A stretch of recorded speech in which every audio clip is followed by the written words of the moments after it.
A paz do Senhor, sejam bem-vindos a mais uma leitura da Bíblia. Hoje vamos continuar no livro de Ezequiel, vamos ler os capítulos 31, 32 e 33.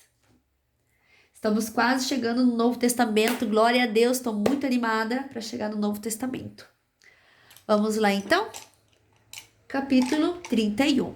O Egito, uma árvore de cedro.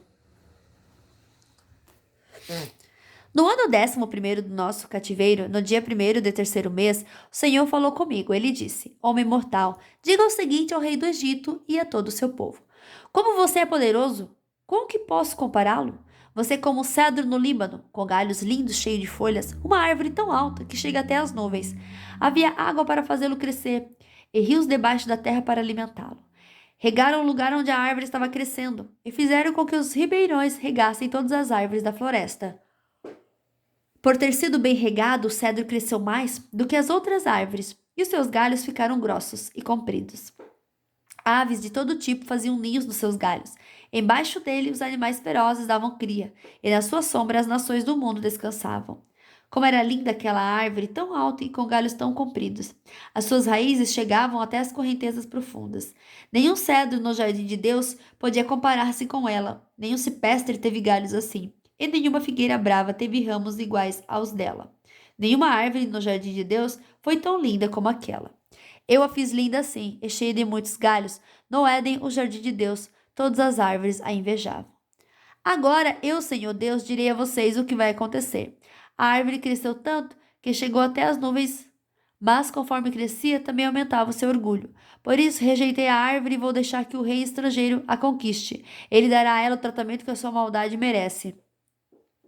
Estrangeiros cruéis a derrubarão e a abandonarão. Os seus galhos e ramos quebrados cairão em todos os vales e em todas as montanhas do país. Todas as nações que viveram embaixo da sua sombra irão embora.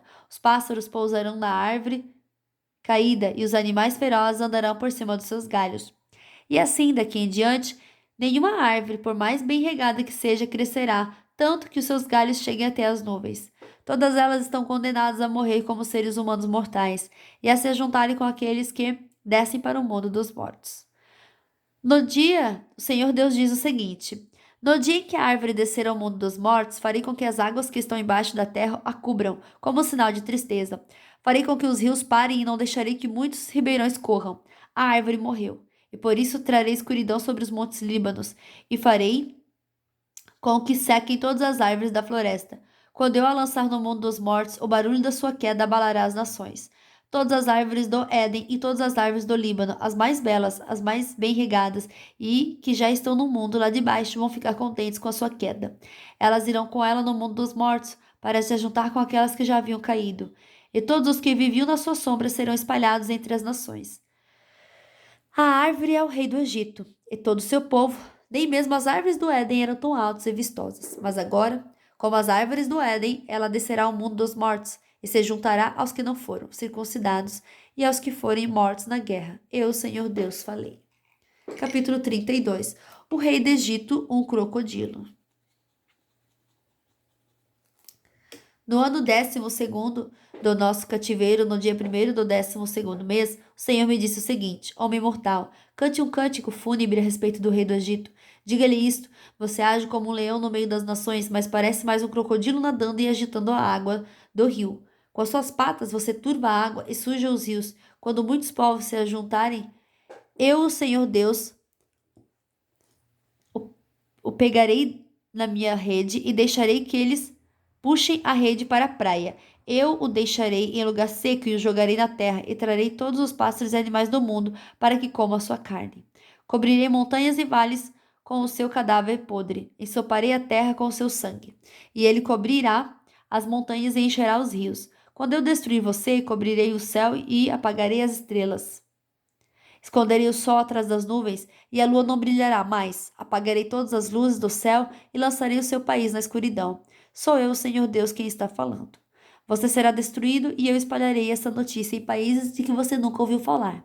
Aí, muitas nações vão ficar em confusão e espantadas com o que vou fazer com você. Quando eu agitar a minha espada, os seus reis ficarão apavorados. No dia em que você cair, todos eles tremerão, de medo de perder a vida. O Senhor Deus continua a dizer ao rei do Egito: Você enfrentará a espada do rei da Babilônia. Deixarei que os soldados de nações cruéis peguem a espada e matem milhares de egípcios. Eles arrasarão tudo aquilo de que você tem orgulho e matarão o seu povo. Destruirei o seu gado em todos os bebedouros, e não haverá mais gente nem gado para sujar a água. Deixarei que as suas águas assentem e fiquem claras, e farei com que os seus rios corram calmamente. Sou eu, Senhor Deus, quem está falando. Quando eu fizer o Egito virar um deserto abandonado e destruir todos os que vivem ali, as outras nações ficarão sabendo que eu sou o Senhor. Este é o cântico fúnebre que as mulheres das outras nações vão cantar para chorar pelo Egito e por todo o seu povo. Eu, Senhor Deus, falei. O Egito desce ao mundo dos mortos. No ano 12º do nosso cativeiro, no dia 15 do primeiro mês, o Senhor me disse o seguinte: Homem mortal, chore pela multidão de gente do Egito. Faça com que eles desçam ao mundo dos mortos junto com as outras nações poderosas. Diga o seguinte: Será que vocês são mais bonitos do que outros? Pois vocês vão descer e se deitar na sepultura dos maus. Os egípcios cairão junto com aqueles que serão mortos em batalha. Uma espada está preparada para matar toda a gente do Egito. Os heróis mais valentes e os que lutaram pelo Egito recebem os egípcios quando estes entram no mundo dos mortos. Eles gritam: Esses que não foram circuncidados morrerão na batalha. Desceram até aqui e aqui estão deitados. A Assíria está ali, em volta dela estão os túmulos dos seus soldados. Eles foram mortos em combate, e os túmulos deles estão na profundeza do mundo dos mortos. Todos os seus soldados caíram em combate, e os túmulos deles estão em volta do túmulo da Síria. Mas antes eles haviam feito tremer de medo os que estão vivos. O país de Elão está ali, e em volta estão os túmulos dos seus soldados. Todos eles foram mortos em combate, e sem terem sido circuncidados desceram ao mundo dos mortos. Quando estavam vivos, eles espalharam o terror, mas agora estão mortos e cobertos de vergonha. Elão está deitado no meio dos que foram mortos em combate, e os túmulos dos seus soldados estão em volta dele. Nenhum deles foi circuncidado. Todos eles foram mortos em combate. Quando estavam vivos, eles espalhavam o terror, mas agora estão mortos e cobertos de vergonha, fazendo companhia aos que foram mortos em combate. Os países de Meseque e Tubal estão ali. E em volta estão os túmulos dos seus soldados. Nenhum deles foi circuncidado. Todos eles foram mortos em combate. Mas antes eles haviam causado terror na terra dos que estão vivos. Eles não foram sepultados com homenagem como os heróis dos tempos antigos que desceram ao mundo dos mortos com as suas armas. As suas espadas foram colocadas debaixo das cabeças e os escudos em cima dos corpos. Esses heróis tiveram poder para causar terror na terra dos que estão vivos. Será assim que os egípcios estarão esmagados no meio dos que não foram circuncidados e que morreram em combate? O país de Edom está ali com seus reis e autoridades. Eles foram soldados corajosos, mas agora estão deitados no mundo dos mortos, junto com os que não foram circuncidados e que morreram em combate. Todos os príncipes do norte e os moradores de Sidom estão no mundo dos mortos. Eles morreram sem terem sido circuncidados. Seu poder espalhava o terror, mas agora eles descem sem honra, junto com os que foram mortos em combate e que estão deitados ali. Eles tomam parte na desgraça daqueles que descem ao mundo dos mortos. O rei do Egito os verá e ficará consolado com a morte de todo o seu exército destruído em combate, diz o Senhor Deus. Eu fiz com que o rei do Egito deixasse os vivos apavorados. Mas ele e o seu exército serão mortos e ficarão deitados junto com todos os que não são, os não circuncidados que foram mortos em combate. Eu, o Senhor Deus, falei. Capítulo 33. O vigia e o povo. O Senhor me disse o seguinte: Homem mortal, diga ao seu povo o que acontece quando eu faço vir a guerra a um lugar. O povo desse lugar escolhe alguém para ser vigia. Quando vê o inimigo chegando, o vigia dá o alarme para avisar toda a gente. Se alguém ouve o aviso, porém não se importa, e o inimigo vem e o mata, esse alguém é responsável pela sua própria morte. Ele é culpado da sua própria morte porque não se importou com o alarme.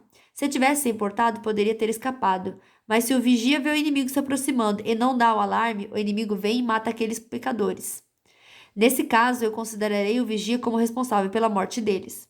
Agora, homem mortal, eu estou pondo você como vigia de toda a nação de Israel. Você dará a eles os avisos que eu lhe der. Se eu disser que o homem mau vai morrer, você não,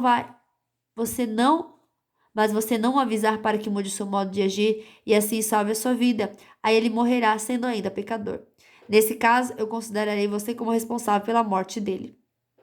Porém, se você avisar ao homem mau e ele não parar de pecar, ele morrerá como pecador, mas você viverá. A responsabilidade de cada pessoa diante de Deus.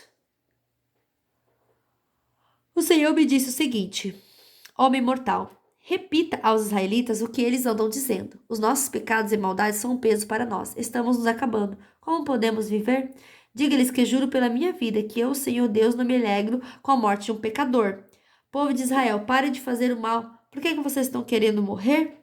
Agora, homem mortal, diga aos israelitas que quando um homem correto pecar, o bem que ele faz não o salvará. Se o homem mau parar de fazer o mal, ele não será castigado. E se o homem correto começar a pecar, ele não continuará vivendo.